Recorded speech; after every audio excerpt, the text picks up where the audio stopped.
forget that no government schemes are going to perfect man. We know that living in this world means dealing with what philosophers would call the phenomenology of evil, or as theologians would put it, the doctrine of sin. There is sin and evil in the world, and we're enjoined by Scripture and the Lord Jesus to oppose it with all our might.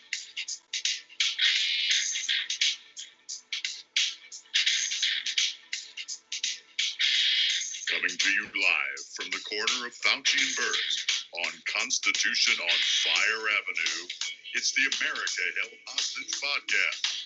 America's Constitution in Quarantine. Now here are your hosts, Jeff Dornick and Jon Hinton.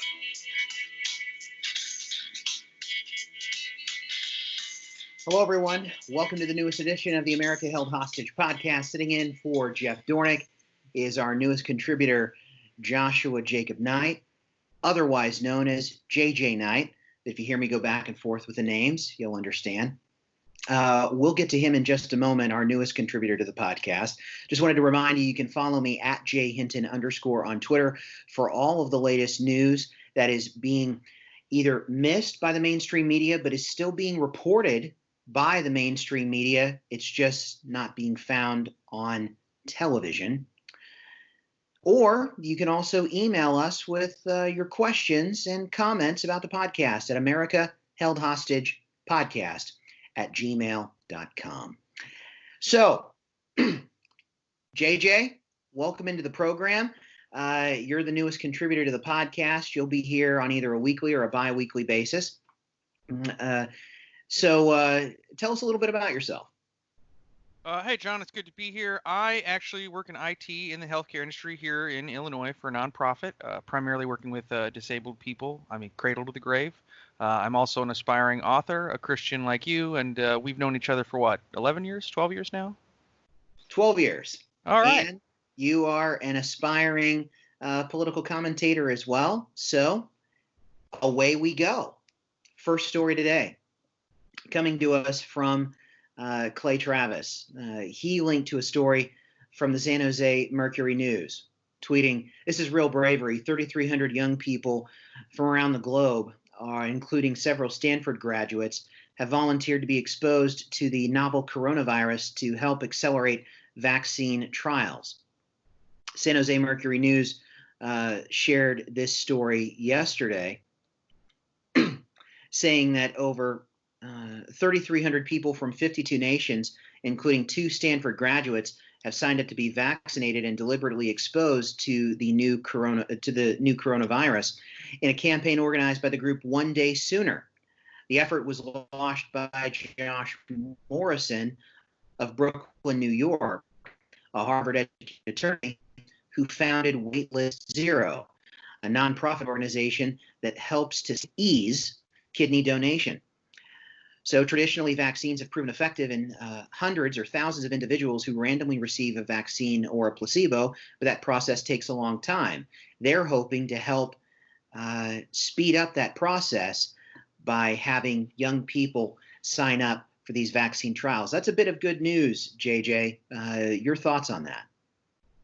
Oh, yeah. The process to test that takes months, and every extra person is more accurate data.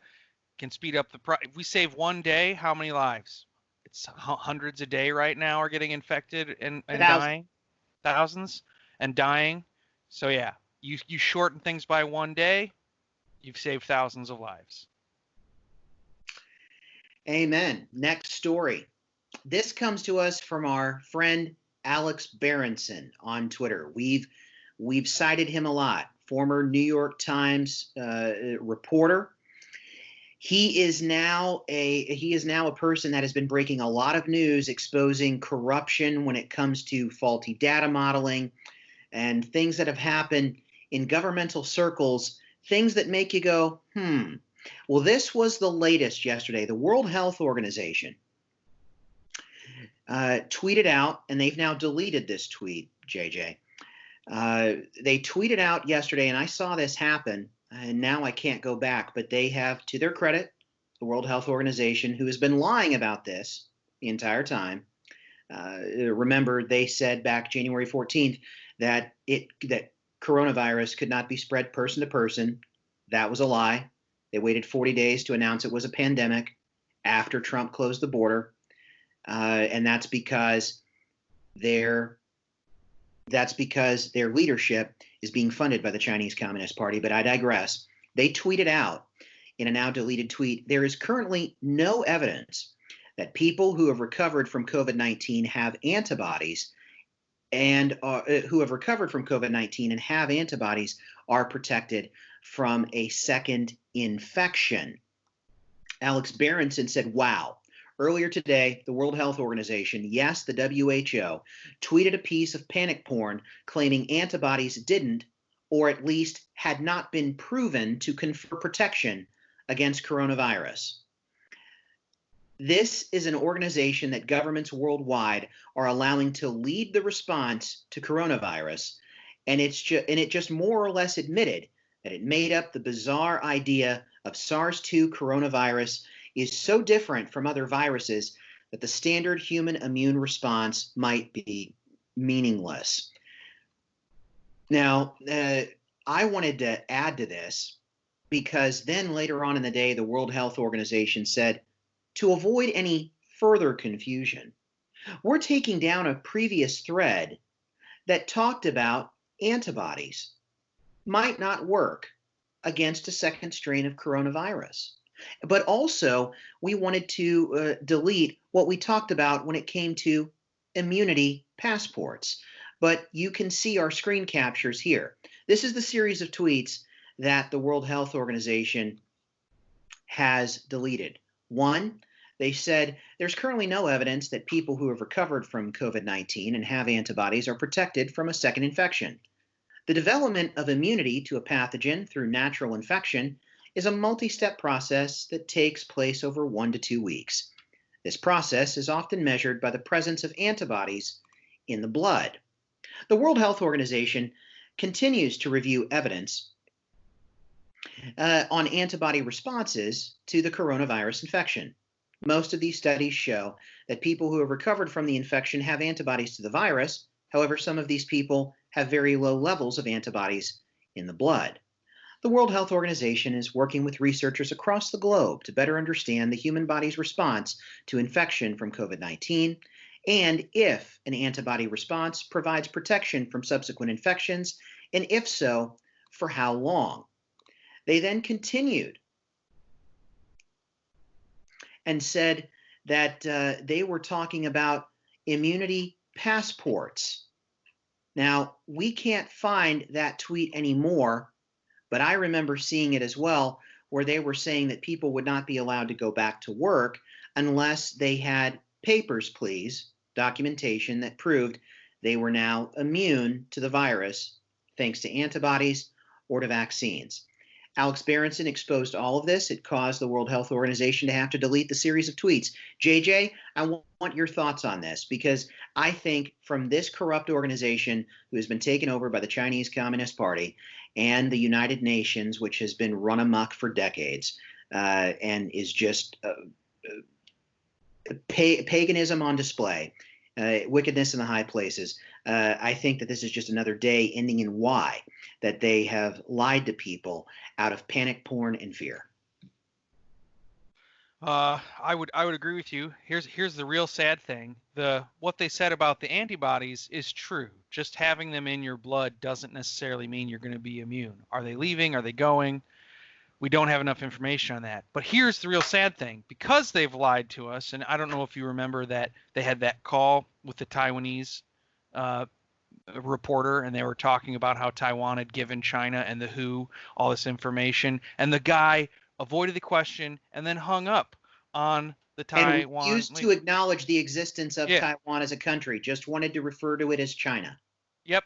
And it's just like, so any integrity this thing had now, even if they do give us accurate information, the integrity is gone. The trust is gone, and it's going to take forever or never to come back. And to comment on the papers, please.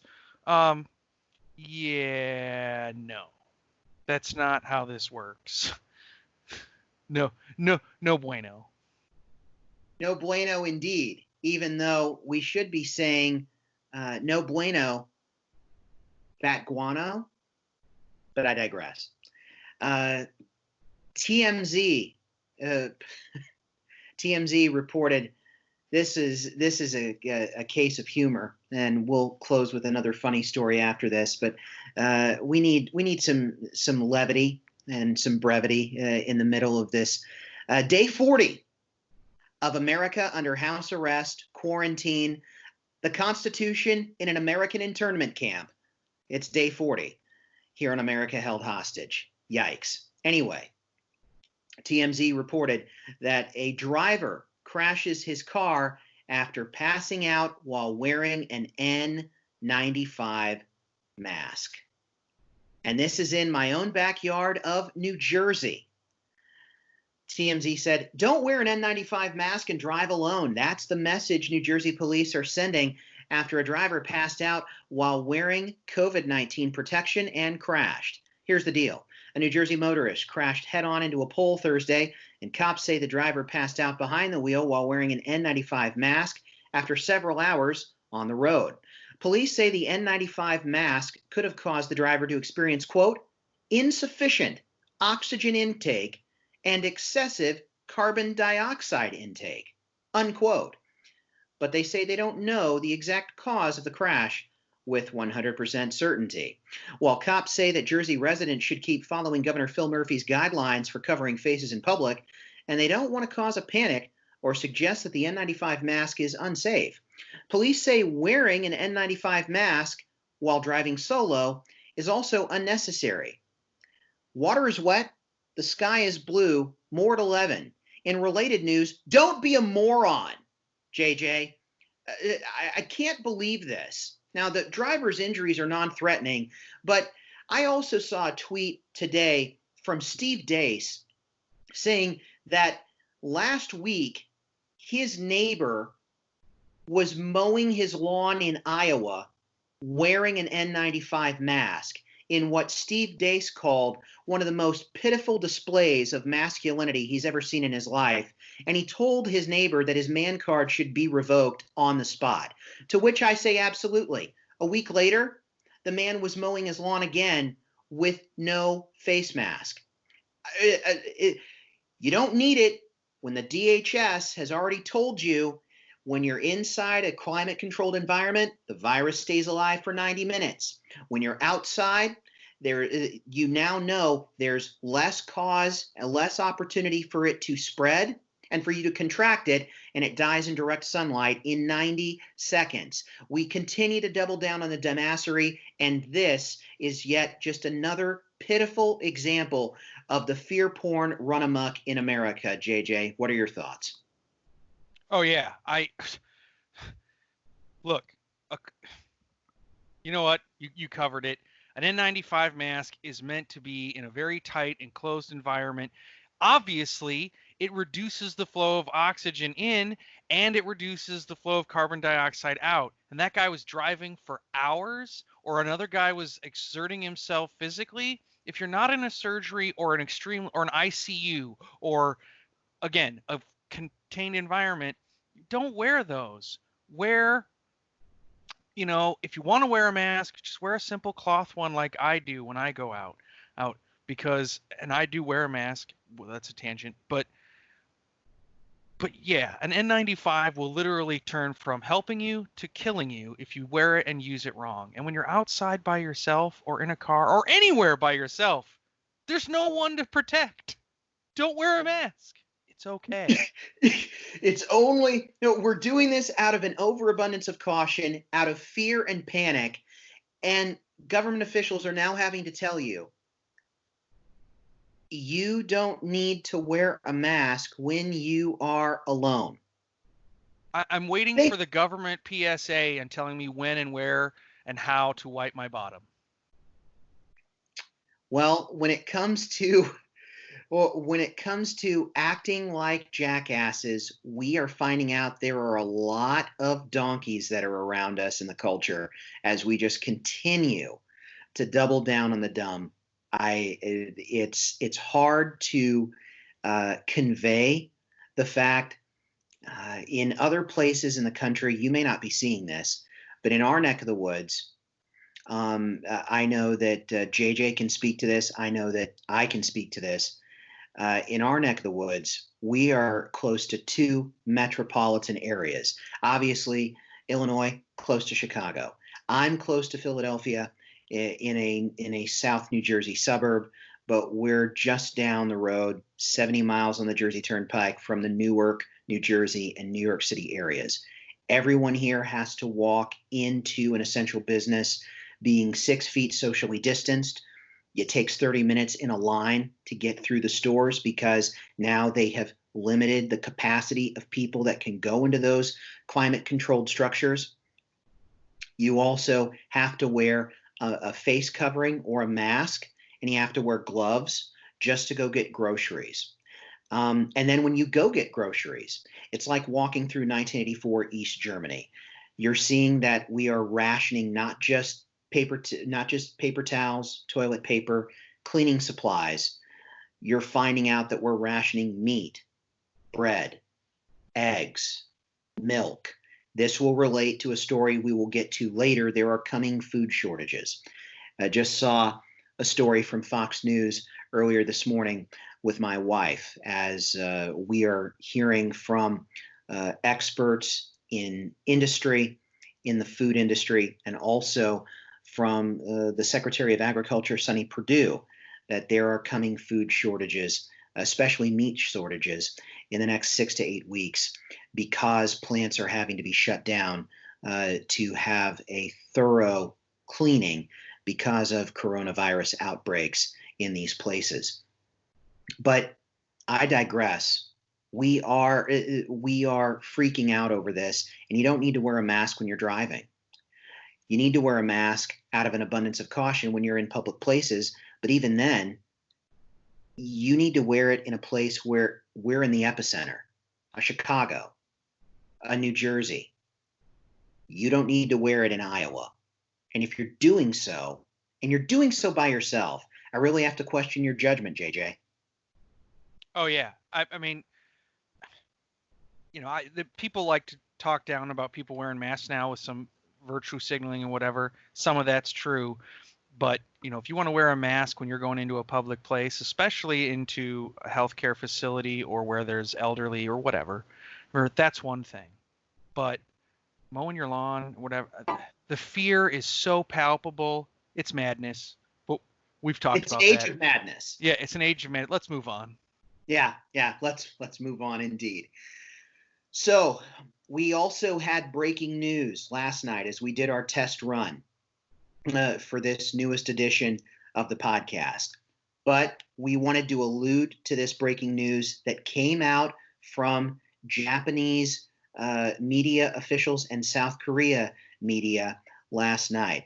We are hearing, and TMZ is reporting, and we know that when it comes to celebrity deaths across the world, TMZ is always the first to report it and get the story correct. TMZ is reporting that Kim Jong Urn, the North Korean dictator, may be dead. Now, we're trying to find out any sort of official confirmation, but we do know that Japanese news sources and South Korean news sources have said that he is in a vegetative state after a heart surgery gone wrong. So a South Korean foreign policy advisor squarely disrupted various reports that the North Korean dictator's condition ranges from grave to dead. But Senator Lindsey Graham said that he would be shocked if Kim was not dead or incapacitated. A Japanese publication reported that Kim was in a vegetative state after a heart surgery gone wrong in mid-April. Several other reports are claiming that the dictator is already dead. There are numerous signs that something is amiss. Kim's personal jet has sat on a runway for 3 weeks, which is longer than normal. His train remains at a station near a resort where he and his family typically stay, and there has been no recent signs of the dictator since April 11th in public. The South Korean official who says Kim is alive says no suspicious movements so far have been detected. If Kim is dead, his sister would probably take the reins until his kids grow up. Now, that leads me to a tweet that Guy Benson of Fox News tweeted earlier this morning. If he is dead, do we now refer to him as Kim Jong Urn? JJ, your thoughts? Hilarious tweets aside, he reaps what he sows. The original article talked about the doctor was seen to have shaky hands. He wasn't used to working on obese people. Those two factors are, one, the tyrannical dictatorship there is so powerful. Like, if you screw up, your family to the third generation goes to prison. So by the time your grandkids get out, they're indoctrinated or dead, or they just kill you. So the fear was so bad, so that's already causing a problem. And they deify this man. I mean, talk about Mao Zedong worship. They force that level here in Korea to the nth degree. And then everybody's starving, or they're underweight or malnourished, so obesity doesn't generally happen except in their supreme leader. And so yeah, he's now reaped what he sowed. Instead of trying to help his people and grow and create freedom and liberty, etc., he's created fear and misinformation and distrust, and he was a fatty, and so you reap what you sow. To add to that, JJ, we need to understand the reason why Trump basically emasculated himself in order to buddy up with Kim Jong Un is because North Korea has a vast amount of natural resources that could be upwards of a $100 billion a year industry just in pharmaceuticals alone. They have vast amounts of riches of minerals that could make it a very, very lucrative market to get into and to build up. That's why Trump wanted to get in good graces with Kim Jong and have him actually westernize the country. Just like Nixon went to China, Trump went to North Korea. But the thing is that he emasculated himself, and I want to elaborate why and why you're saying this man reaps what he sows. According to UN reports and also reports from Voice of the Martyrs and Amnesty International and Operation Underground, 4 organizations say that upwards of 250 to 300,000 Christians in North Korea are in concentration camps.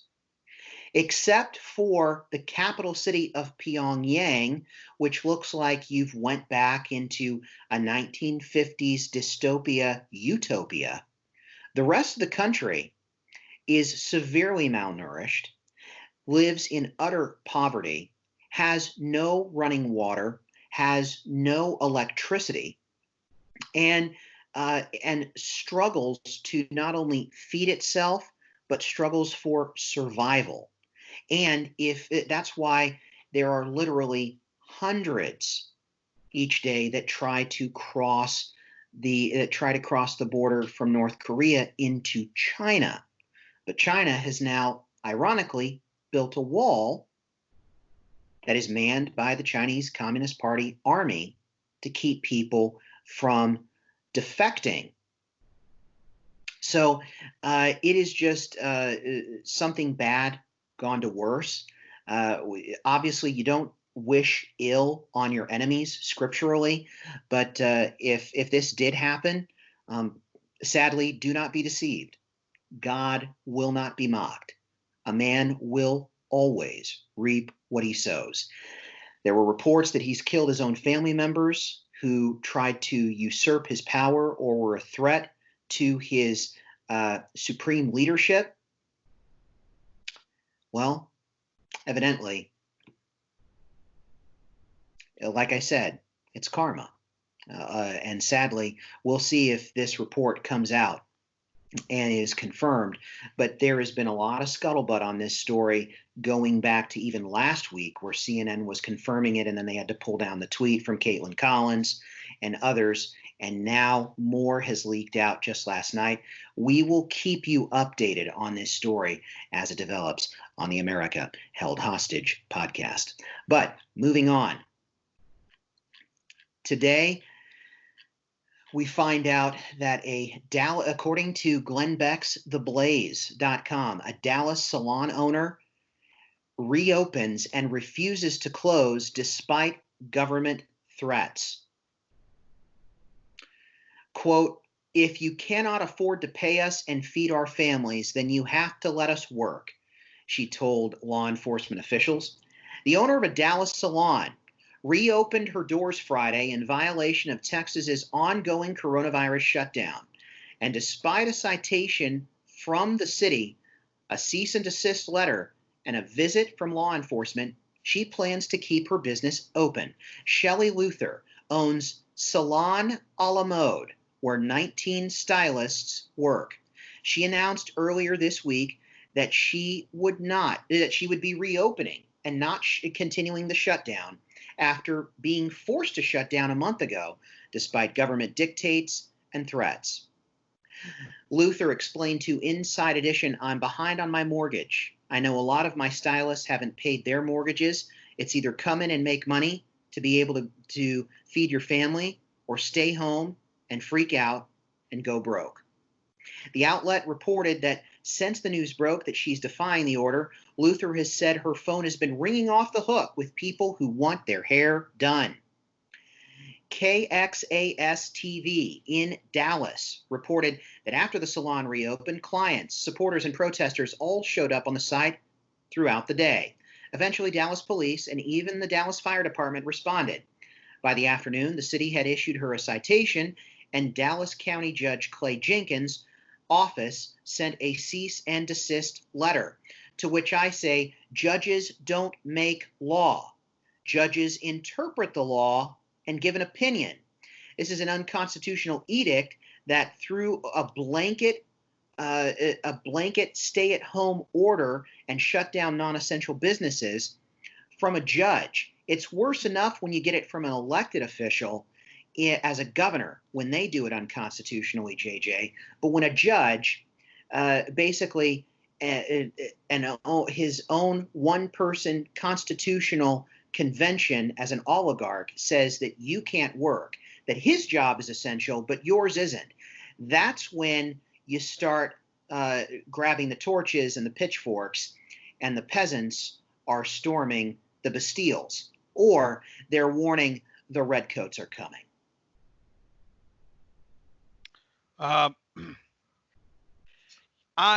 You and I don't 100% agree on the role of judges, so we'll just sidestep that issue.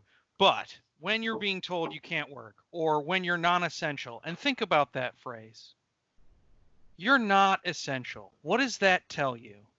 You have liberty, you have freedom until whoever has power, judge, president, governor, says you don't. I would, a week or two, fine. I mean, maybe 3. But without end, without getting surgical, and again, and people will find out here, I have a bit of a fondness for JB. He's not perfect. That's JB Pritzker, governor of Illinois. But at least he's starting to do rollbacks. Rumor was he was going to do that sooner than the president's order came out. But people are going to be going back to work next week, this week, Friday. And it needs to happen. And as far as like getting your haircut, this proves that people, that's just basic hygiene. Haircut too, to get specific. I know that your wife is a hairstylist and that you've been offering like neighbors just a simple, hey, if you want your hair a trim, not like a dye job or whatever. And it's just sad that we've gotten to that point where people are clamoring to get back to normalcy so much that they're going to ring off the hook for a haircut.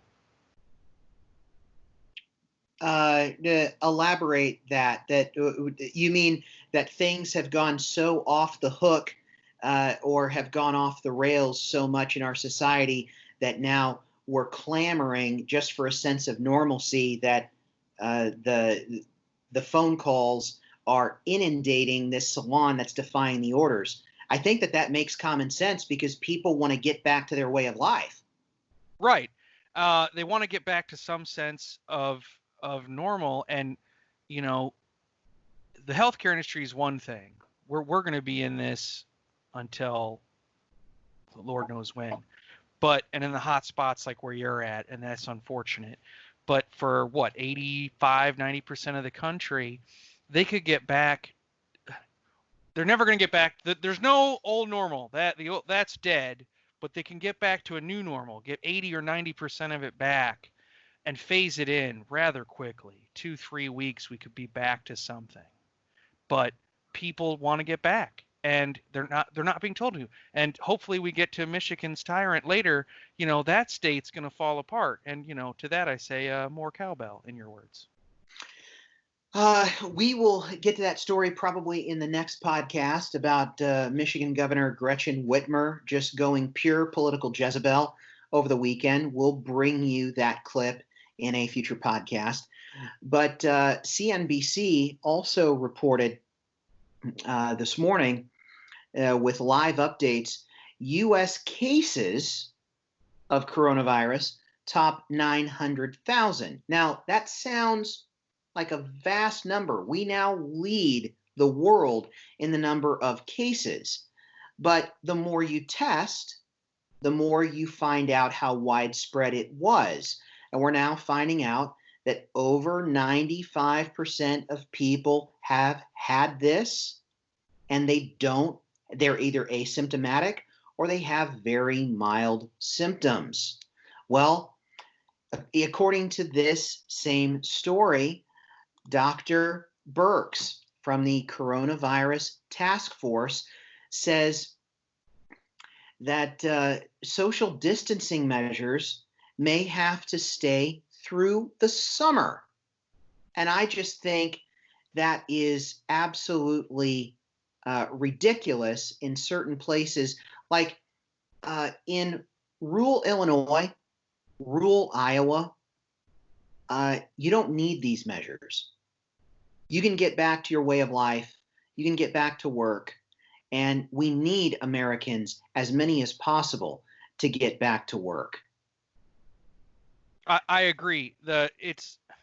And people don't take into account like suicide rates here in Illinois are up 400% just to the prevention hotline, which means how many more are not getting the help? It's getting overwhelmed. The domestic violence is on the rise. Civil unrest is just going to go through the roof in another week or two. If we don't start doing the phase-in programs, they were going to start doing the salon owner. You know, they're going to start going back to work. Just be like, look, I'm not doing anything wrong. I'm doing my job. I'm whatever. And it's going to be insane.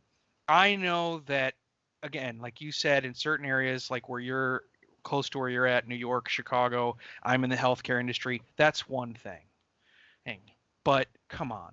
Putnam County, Illinois is one of the 5 counties that has no infections. There's less than 3,000 people in the whole county. That entire county can go back to work. The whole damn thing. You know, that's how it's true. Can get.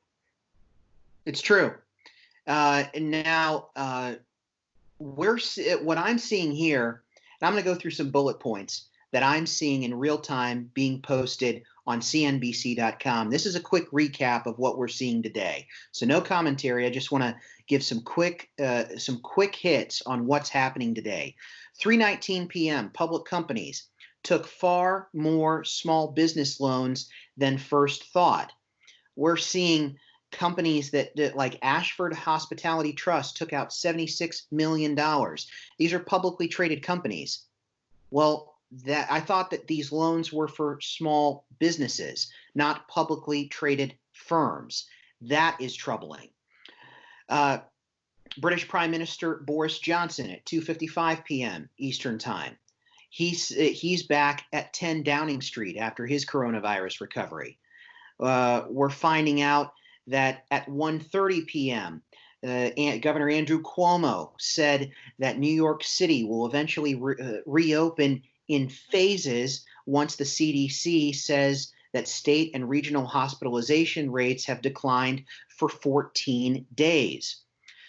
Also finding out, and I made this prediction earlier in the in an earlier America Held Hostage podcast, finding out at 1:17 p.m. Sports arenas could require necessary renovations for social distancing.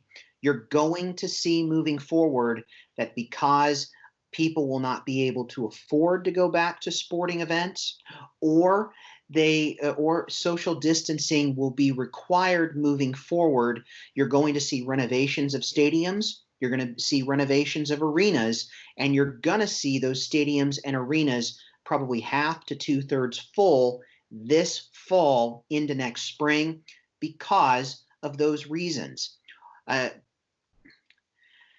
Bank of America CEO calls for Congress to fully fund the small business loan program, which of course you do, because big banks have made over $10 billion worth in fees processing this free money giveaway to small businesses. They're not going to get into their coffers and help you. They just want you to take out more loans so that you can help them, and that the borrower is then slave to the lender. White House economic advisor at 11:30 a.m. White House economic advisor Kevin Hassett says the unemployment rate will approach Great Depression era levels. We said this earlier in a previous America Held Hostage podcast as well. I predicted that the unemployment levels in America would surpass Great Depression levels. In 1933, Great Depression unemployment levels topped at 25.3%. We are already at 16% unemployment. We have upwards of 26.5 million people unemployed. The Federal Reserve is expecting 50 million people to be unemployed by the middle of May. That, out of 160 million people workforce in America, would almost equal 33%. You're going to need to watch that moving forward. New York City Mayor Bill de Blasio says that the city needs $7.4 billion in federal aid to help offset the economic losses from coronavirus. I would say you did that to yourself. That government is going to have to make cuts. That government should have to declare bankruptcy. The people are the ones that need the help. The government that did this to them does not. They are reaping what they have sown. So those are just a few of the stories that are breaking on CNBC.com as of today at this moment. JJ, you have any thoughts on any of those quick hits? Oh yeah, the unemployment is going to be, Great Depression is going to look like a drop in the hat. My grandmother lived through the Great Depression. She's 96. She's in an elderly care facility. And DuPage County, 83 out of the 118 deaths of coronavirus, elderly care facilities. Talk to your grandparents, people. I'm not kidding. She is more worried now than when she was a child. I mean, she was a child, so there's a little bit of a off skew, but she remembers only having one pair of shoes to go to church and going barefoot to school on gravel, walking. And you think this bad now? She's more worried now. So take that as you will. More bad news continues to hit America's South as South Carolina was ravaged by tornadoes Friday and Saturday as storms hit America's Southeast.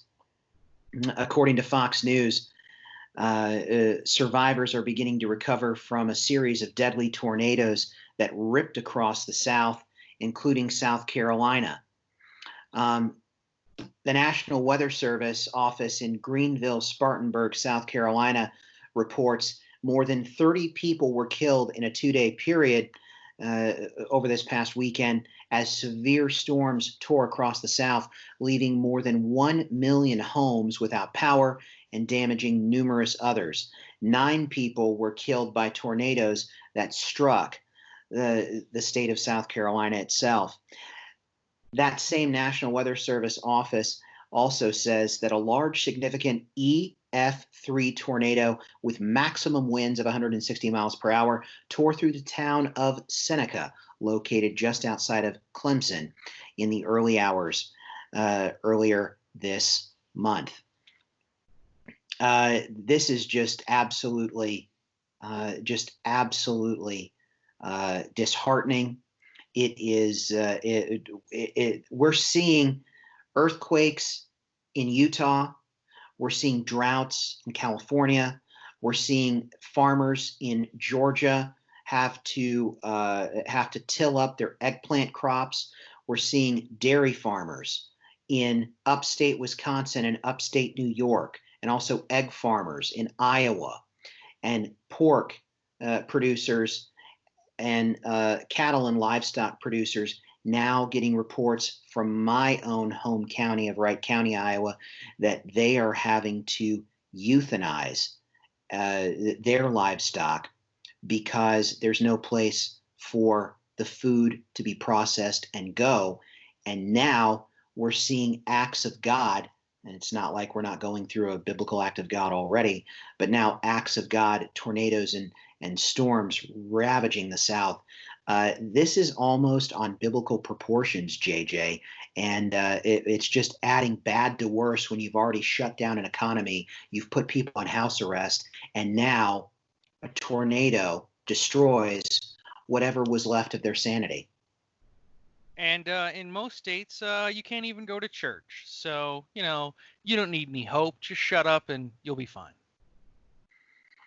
Now, obviously, we say that tongue in cheek, but here's the thing. If you've shut down the churches, and most of the churches are the ones that do the rebuilding work in these disaster zones, then where's the help going to come from? Can you expand on that? Because you have helped both in Joplin and was it after Oklahoma? You said you were in. Because you said like 10 or 15% is FEMA, right? And the rest is from like Samaritan's Purse and Christian organizations. So why don't you elaborate on that for a minute? The data showed in the 8 years after the rebuild in Katrina in 2005 that by 2013, federal studies showed that 75 to 80% of the rebuilding effort in the New Orleans area was done by Christian nonprofits. Only 20% was done by state or federal government programs. So the thing is that the majority of the rebuild comes from Christian organizations who donate the manpower.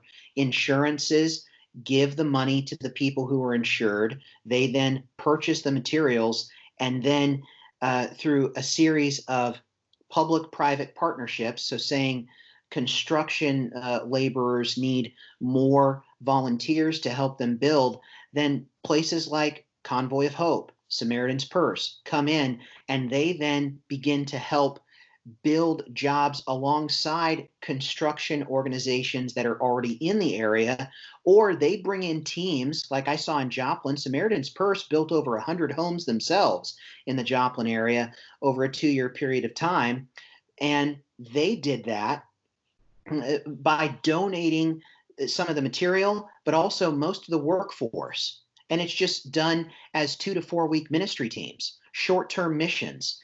This is what's going to be needed in these areas of the country as well. And the thing is, when you have churches that are now not worshiping, you have Christians that are now in lockdown, then where is that help going to come from? Because now, in order for that help to occur, your pastors and your parishioners aren't defying Caesar to go to church. Are they going to defy Caesar to go help rebuild the lives of those whose lives have been destroyed? Where do we draw the line?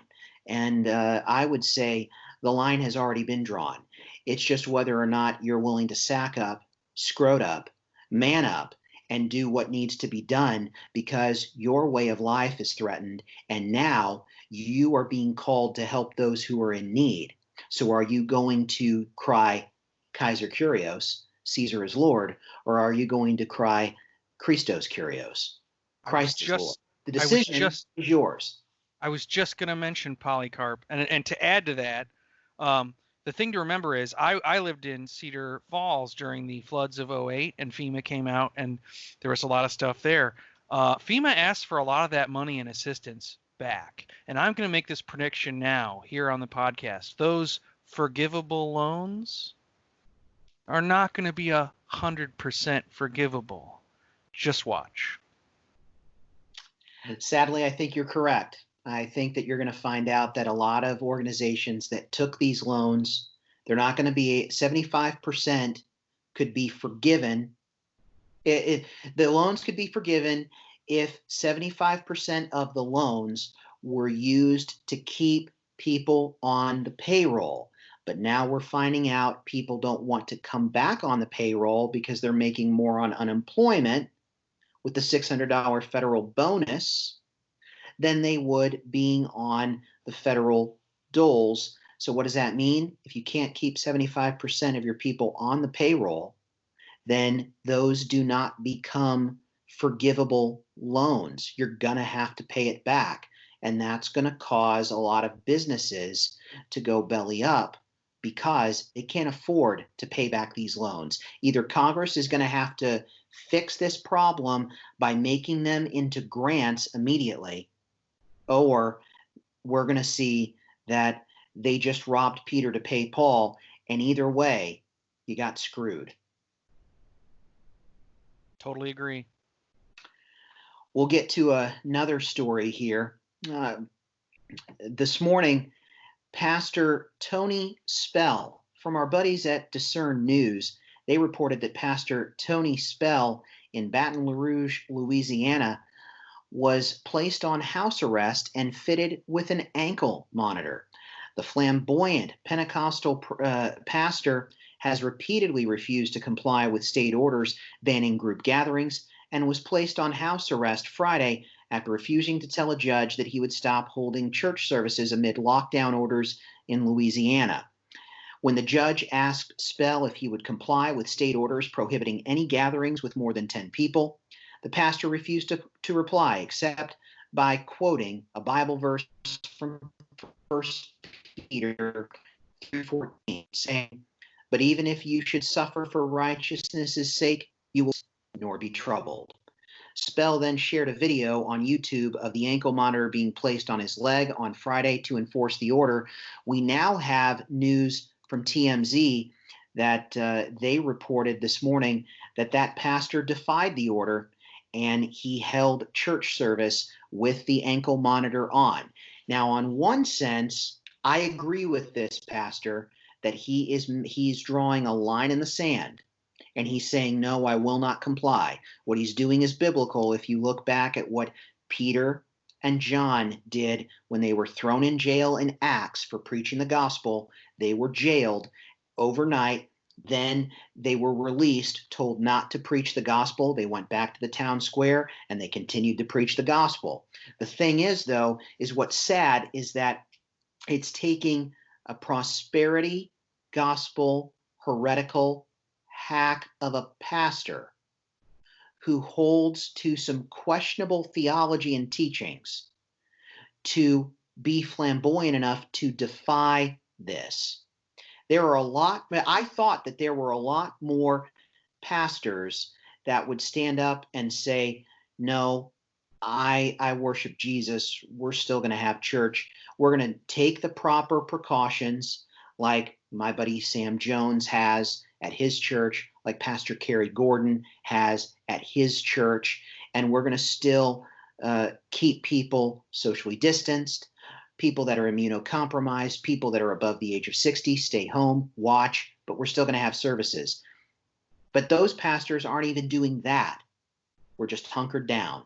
And sadly, we're seeing guys that are on the fringes that we would have expected before to, like I've said before, to be like the village idiot in our circles. They're now coming out as the men that have more skin in the game and more courage.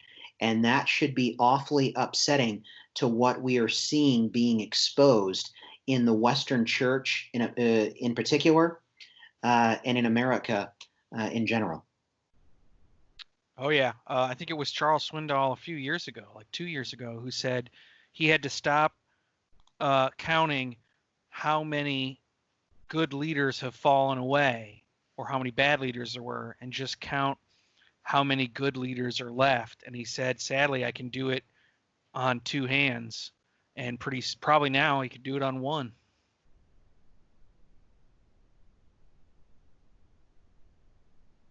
Yeah, it's sadly appalling to me that we're having to see this occur in America, where now so many pastors and parishioners are gripped by fear. Scripture says, "My people perish for lack of knowledge." And then we're also told in the New Testament, "For we are not given over to a spirit of fear, but of power and of love and of a sound mind."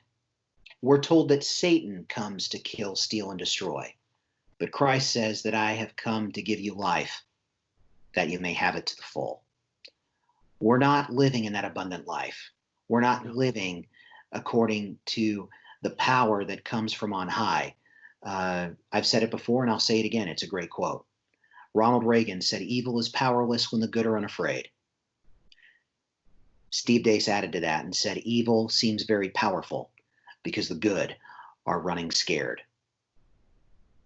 There's that the ever popular quote, "Evil prevails when good men do nothing." I realize it's probably apocryphal, but the thing is that we're doing nothing. I mean, we're not worshiping. We're doing, we aren't even being asked Kaiser Kyrios. We're just doing Kaiser Kyrios. It's just like, whatever. It's stupid. You can't even anymore, JJ? No, I can't. And it's just like, it's you and I know you and your wife and I on Easter, I was totally ready to defy. I was ready for jailing. I was the only one in the parking lot in a town of, and we weren't, and we weren't doing this, you and I, we weren't doing this to be flamboyant and to record ourselves like this pastor did on YouTube, because that comes across as self-righteous. Look at how much holier I am because I'm defying these edicts. Congratulations, Pastor Tony. You have been weighed, measured, and found wanting. You have received your reward in full. You are that person that is praising Christ on the street corner and praying in open. You're not doing your acts in secret. The thing is, you don't defy an order in order to be recorded on YouTube. You do it because God commands you, and you're not looking for fame or for news headlines. If that comes, that's a byproduct of you taking a righteous stand. But you can tell this isn't a righteous stand. What he's doing is to grease his own skids. It's shameless self-promotion. And that's why it's appalling that it takes this hack of a pastor, and I use pastor in air quotes, to have the scrote to do this. And the pastors that actually should be standing for the gospel, that are more righteous, aren't. That's sad and appalling. And it should be a wake-up call to the church in America. But sadly, a lot of the church in America is asleep at the wheel as well. They're a reflection of their leadership.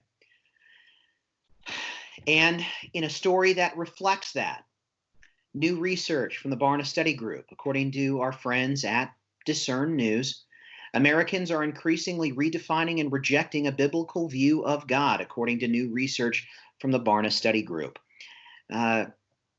This new research about American faith and worldview shows that a slim 51% majority of Americans believe in the most basic biblical attributes of God, down from 73% in 1990. Here are some interesting findings that are quite telling from the research. Americans are more confident about the existence of Satan than they are God. 56% contend that Satan is an influential spiritual being. Yet almost half, 49%, are not fully confident that God truly exists. 44% of Americans believe that Jesus Christ sinned while on the earth, and 52% said that the Holy Spirit is not a living entity, but merely a symbol of God's power, presence, and purity. More from the report. According to the latest release of findings from the American Worldview Inventory 2020 by Dr. George Barna, Director of Research for the Cultural Research Center, some of the largest drops in belief in a biblical description of God in the past 30 years are among the youngest Americans, ages 18 to 29, down 26 points. Oldest Americans born before 1946, down 25 points. And women, also down 25 points. The largest drop was among those attending Pentecostal or charismatic Protestant churches. How ironic. Down 27 points. Only those households with income at least 20% above the national average saw an increase, up 2%. Other key findings. Only half, 51%, of those with a biblical worldview believe that it is possible to be certain that God exists. That means that nearly half of those who believe in a personal, powerful, and perfect God, 45%, also believe that that certainty about the God they believe in is impossible. That means a mere 1 out of 3 people who have a biblical view of God, 34%, believe that he is involved in their daily life. 20% of the public embrace a conventional agnostic perspective of a higher power, but no one knows for certain. 10% believe in a common New Age or modern mystical point of view, that it's the total realization of human and personal potential or a state of higher consciousness. 6% hold to atheistic worldviews. 4% possess polytheistic, many gods, as a worldview. And 6% do not know what to think about the notion of God. Americans are also evenly divided on the nature of Christ. Overall, 44% agree that when he lived on earth, Jesus Christ was fully divine and also fully human. Therefore, he committed sins just like other people. Slightly fewer, 41%, viewed Jesus as fully divine and fully human and sinless while on the earth. That means that there are more Americans that believe that Jesus committed sin while the Christ, while fully man, fully God, than believe that he was sinless while on the earth. I could keep going, but this article shows it is a sad reflection of where we are in America as a culture as a whole, but also as a church in particular. Colossians 2:8 says it best, JJ. See to it that no one takes you captive through hollow and deceptive philosophy, which is based upon the principles and patterns of the earth and upon human tradition rather than on Christ. And sadly, many in the church are not heeding that warning from the Apostle Paul to the church at Colossus, and they've now been taken captive by philosophies that are now reflected in that article. My only comments on this, I'm gonna quote one of my great heroes. I'm gonna preface this with, no, I'm just gonna say it. To quote the late, great, and burning in hell George Carlin, garbage in, garbage out. And to add to that, I would say he'll have plenty of company in the fires of hell. Unless people repent, we are now seeing the fruit of what Steve Deace has been saying. It's revival or bust. And sadly, revival is going to need to start in the church. So as we close up, we wanted to end with a great story. Breitbart News reporting that customers tip an entire $1,200 stimulus check at an Arkansas steakhouse. Allison Hall, the general manager at the Colonial Steakhouse in Pine Bluff, Arkansas, told KARK, "We just started crying and thanking God because it came at a time that most of our staff really needed it. Things have been barely getting by, but we're making it though." An Arkansas steakhouse received a generous tip from some loyal customers who are reportedly donating their entire coronavirus stimulus checks. Hall, whose parents own the steakhouse in Pine Bluff, said the regulars, who remain anonymous, picked up to-go orders and left the staff with a $1,200 tip. Owner Dana Gately said she was just sobbing and saying it was their whole stimulus, adding that it was enough for each employee, including the ones not working, to each receive $100. Hall said that the tip could not have come at a better time. Since restaurants are only allowed to do curbside pickup or takeout in the state of Arkansas, the steakhouse has had to cut its staff down from 12 to 4 people. It was nice to be able to call our employees with some good news. We've been open for a very long time, nearly 50 years, so we're stubborn and we aren't giving up. We're not going to give up.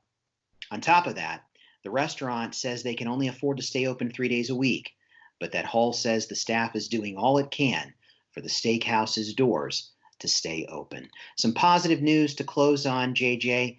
What are your final thoughts on that story? That's fantastic. I'm glad to see that in dark times there are spots of light. There's actually a French phrase that's used in English. It's either noblesse oblige or noblesse oblige, which basically means noble obligation. It isn't. God gives you much so that you can give much. You know, that's. I don't know that you know the Bible better than I do. To whom much is given, much is required. Right, and one of those things is to be charitable. One of those things is to turn to your neighbor, whether they're the restaurant down the street and its workers, whether it's the hair salon that's been shut down, or the people that need haircuts, rather, or the old lady across the street who is a vulnerable person and needs her groceries, and you can go pick them up and drop them off. That needs to permeate society right now. If you're not going to be at least brave enough to stand up to your government, you can at least be decent enough to stand up for your neighbor. That's my thoughts. That's really my final thoughts. My final thoughts are that is what the church is called to do. To whom much is given, much is required. And the way it should be, my commentary to close up, the way it should be is what you saw in that article. You don't need, if you have prepared for this and you still have a job, then you don't need to put that money away. Maybe put half of it away. Be a good steward of your money, because that's your money, that's your tax money that's come back to you. But if you know people that are in need and they're worse off than you, then you need to help them out. You need to give them money as a gift. Don't give it as a loan. Give it as a gift. Don't expect it back. And the thing is that you're going to plant seeds of the gospel in people's lives, in your friends' lives, in your family's lives, because you were obedient to what needed to be done. Scripture says it best. Jesus said, make friends for yourself of people of dishonest gain, so that when the day of trouble comes, they will welcome you into their midst. Because the children of men are always smarter than the children of light. It was the parable of the shrewd manager. People were owed money. He was going to lose his job. And what did he do? He was shrewd enough that before he lost his job to try and save his bacon, he said, you owe my master 100 bushels of barley. Cross it off, make it 20, and can you pay it today? He saved his job by doing that, because he was shrewd. We need to be shrewd as well. Not only to just help those in need, to plant seeds of the gospel, but also to be shrewd enough that that money that comes from wicked places, your government, they're giving it back to you. So are you just going to use it to buy a new PS4? or some more tools? Or are you going to use it to actually plant seeds into the lives of people? And I would say there's nothing wrong with the former, but we need to be more focused on the latter at this time, because the government isn't going to be able to give everyone a bailout. We're going to have to do what billionaire Bill Pulte is starting on Twitter, #human_bailout. And it needs to come from a Christian worldview. That's my final thought. So, for JJ Knight, I'm Jon Hinton. This has been the newest edition of the America Held Hostage podcast. You can find me on Twitter @jhinton_. Follow me for the latest news and views from a Christian, constitutional, conservative worldview. And you can also email us at americaheldhostage@gmail.com. We will see you tomorrow for the next installment of the America Held Hostage podcast. Until then, that's the way it should be. Colossians 2:8.